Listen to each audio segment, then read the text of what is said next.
Thank you very much, Natalie and Gianna. Next on the program is going to be a little difficult. We would like to recognize the parents of all the young men and women who have served anywhere in the military. You're already standing, so please raise your hands as we offer a round of applause to you.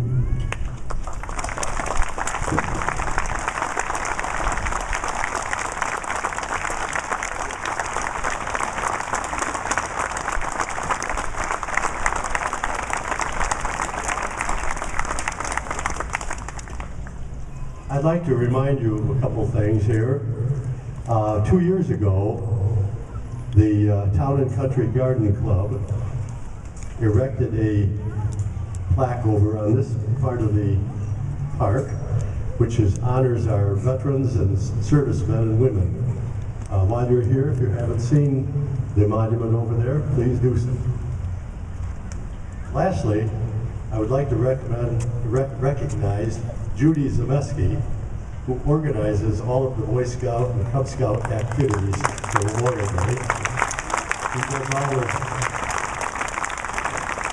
all the organizing for today's parade and the placing of the flags on all the veterans' graves at Lakeside Cemetery.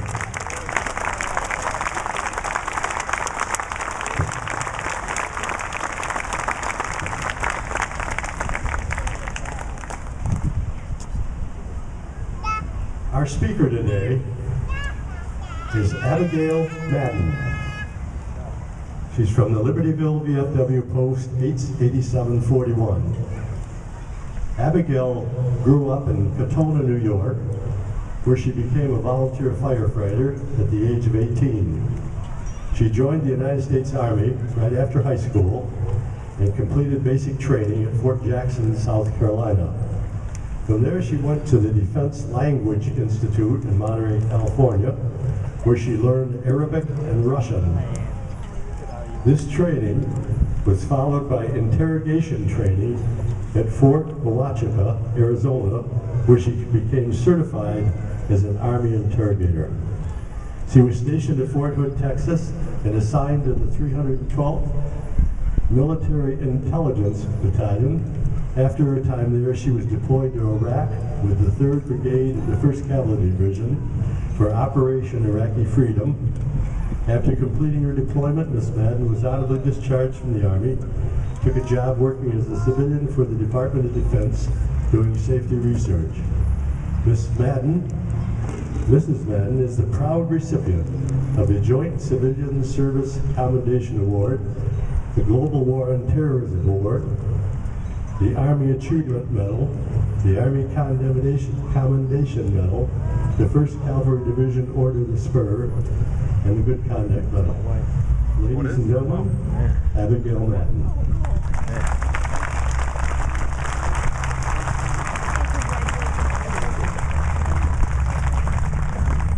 Good morning, and thank you for being here on this beautiful Memorial Day.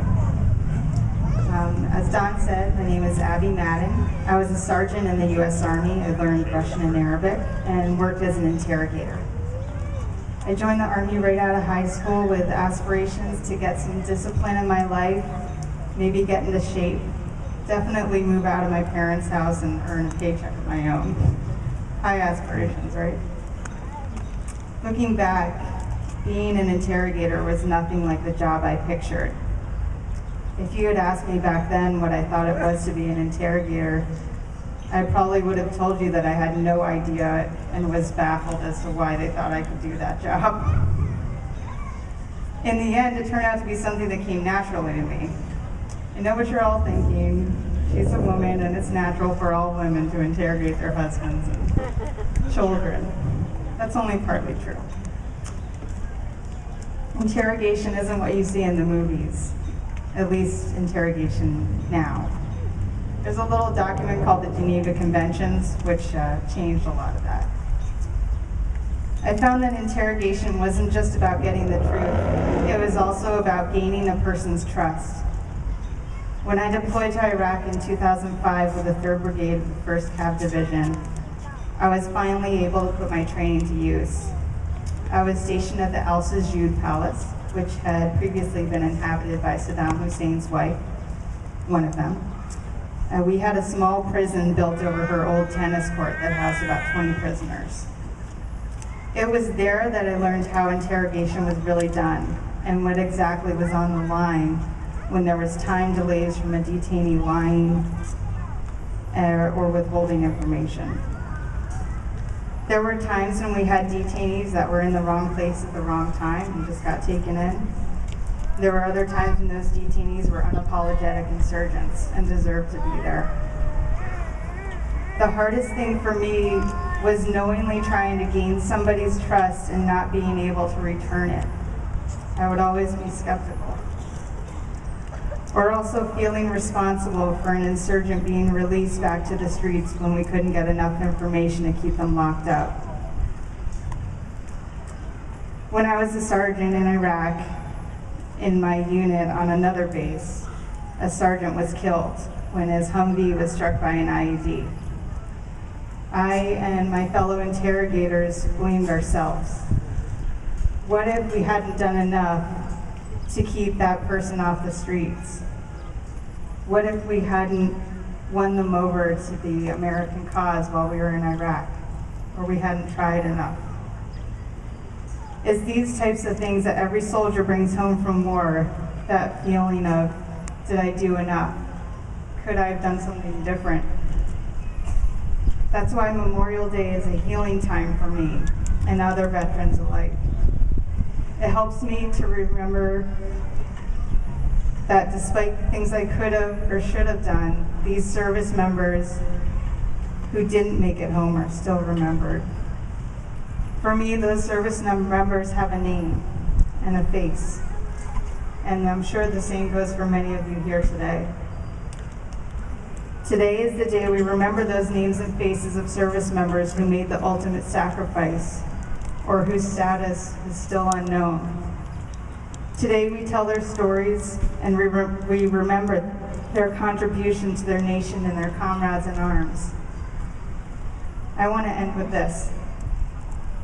It doesn't matter if your life has been touched by a service member who didn't make it home. What does matter is that you remember them and remember why they died. On this Memorial Day, remember that we hold this day sacred to remember our servicemen and women who have died in the pursuit of the American dream and the right to keep marching toward our goal of life, liberty, and the pursuit of happiness. Thank you to all the veterans, military families, and active duty members that are here today. God bless our troops, and God bless America.